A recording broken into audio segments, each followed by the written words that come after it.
Himalayan 450 একটা adventure bike, কিন্তু যারা ডিজাইনার তারা কি বেসিসে যে একটা অ্যাডভেঞ্চার বাইকের লুকিং গ্লাস রাউন্ড শেপের হয় আমি এখনো বুঝে পাই না। এই রাউন্ড শেপ হওয়ার জন্য কিন্তু লুকিং গ্লাসের মানে ব্যাক সাইডের ভিউইং এর বেশ প্রবলেম আমি ফেস করছি। আদারওয়াইজ লুকিং গ্লাস খুব ভালো, ভাইব্রেশন সেরকম কিছু নেই। তো আজকের এই ব্লগটা এই লুকিং গ্লাসের আপগ্রেডেশনের জন্য।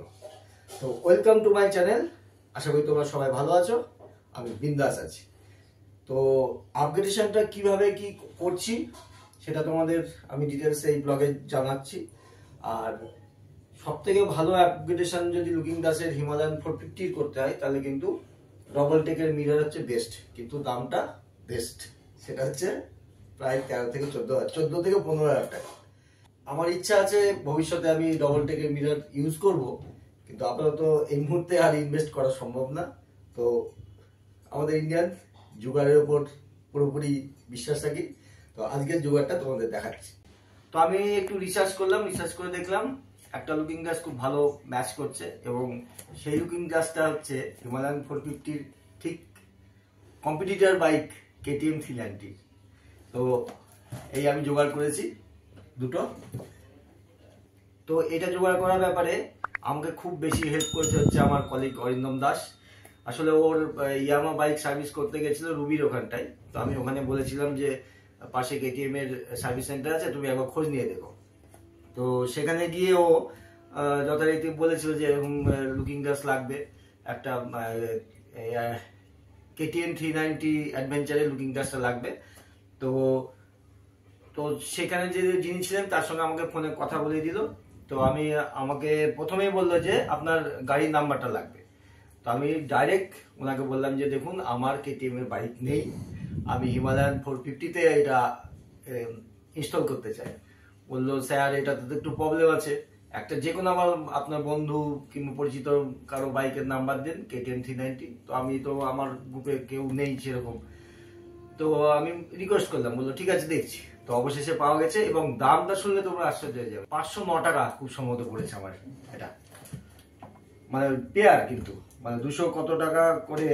দাঁড়াও তোমাদেরকে দেখিয়ে দিই, একটু জুম করে দেখাই। এই যে দেখো 255 টাকা, তার মানে হচ্ছে 510 টাকা, কিন্তু আমার বোধহয় 509 টাকাই পড়েছে। তো এটাও আমি তোমাদেরকে ইনস্টল করে দেখাবো কতটা এরিয়া কভার করছে। চলো আগে আনবক্সিং করি।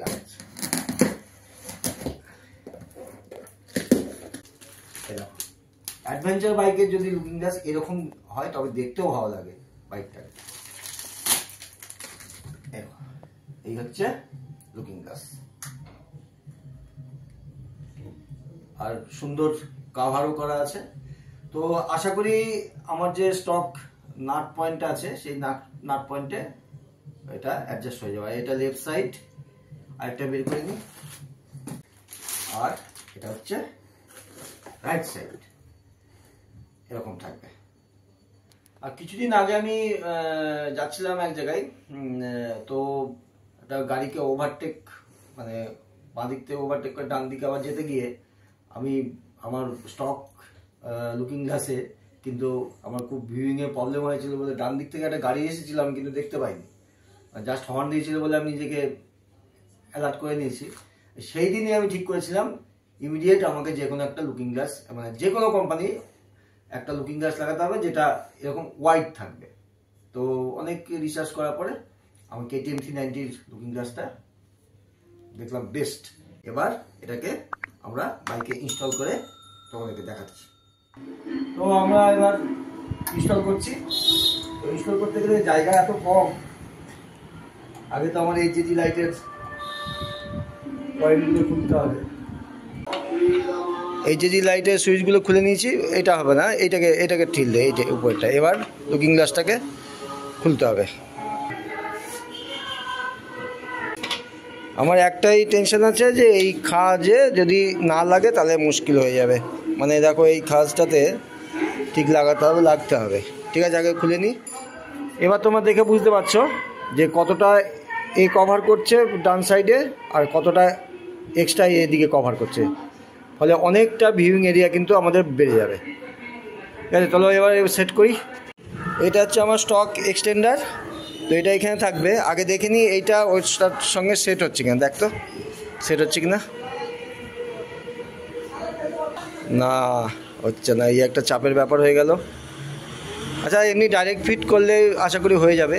এটা একটা এক্সটেন্ডার, অসুবিধা নেই, তুই কর। হবে না হবে না, ছেড়ে দে ফ্যাসটা কেটে যাবে।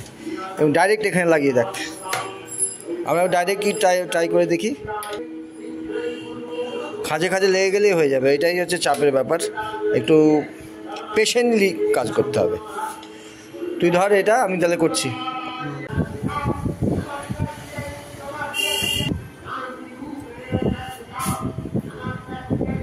এরকমই থাক নাকি? এবার এই নাটটাকে আমাদের টাইট করতে হবে। স্লাই দিয়ে আমরা টাইট করে দিলাম, এদিকেরটাও লাগানো হয়েছে। একটা জিনিস একটু আমার ইয়ে লাগছে, এটা দেখো এতটা উপর নিচ হচ্ছে, কিন্তু এইটা এখানেই আটকে যাচ্ছে।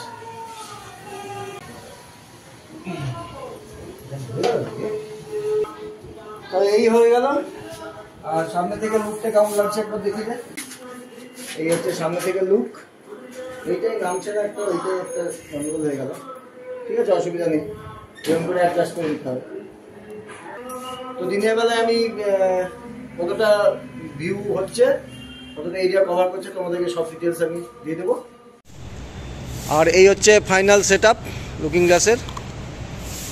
লুকিং গ্লাস যদি তোমরা কেটিএম এর ইনস্টল করতে চাও, আমাদের স্টকের সঙ্গে যে এক্সটেন্ডারটা আছে, মানে এই যে এই পার্টটা কিন্তু লাগবে না, এই পার্টের সঙ্গে এই জায়গাটা অ্যাডজাস্ট হবে। অতএব এই পার্টটাকে কিন্তু আমাদের খুলে ফেলতে হবে।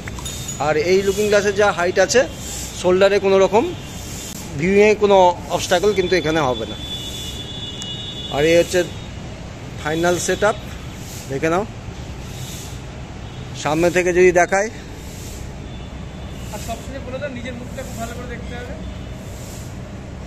নিজের মুখ কখনো বাইক চালাতে যাতে নিজের মুখ দেখতে হয় না। এটা হচ্ছে স্টক লুকিং গ্লাস, আর এটা হচ্ছে কেটিএম এর লুকিং গ্লাস। আমরা কতটুকু পাচ্ছি, জাস্ট এইটুকু ভিউ পাচ্ছি, এক্সট্রা এতটা ভিউ পাচ্ছি, যেটা হাই রোডে কিন্তু খুব বেশি আমাদের এফেক্টিভ। এটা ডিফারেন্সটা কিন্তু এখানে খুব সুন্দরভাবে দেখা যাচ্ছে। আমরা যদি বসি তাহলে আমরা কতটুকু এরিয়া দেখতে পাচ্ছি, ওই পিছনে বিল্ডিংয়ের কর্নারটা, কিন্তু এখানে কিন্তু আমরা বেশ অনেকটা জায়গা অবধি কিন্তু দেখতে পাচ্ছি। এখানে ডিফারেন্সটা তোমরা কিন্তু পেয়ে যাবে। আর আমার এই কারণের জন্যই কিন্তু লুকিং গ্লাসটা চেঞ্জ করা। তো ব্লগটা আমি এখানেই শেষ করছি। নেক্সট ব্লগে, এবার রাইডিং ব্লগে তোমাদের সঙ্গে অবশ্যই দেখা হবে। ঠিক আছে, চলো টাটা, বাই বাই।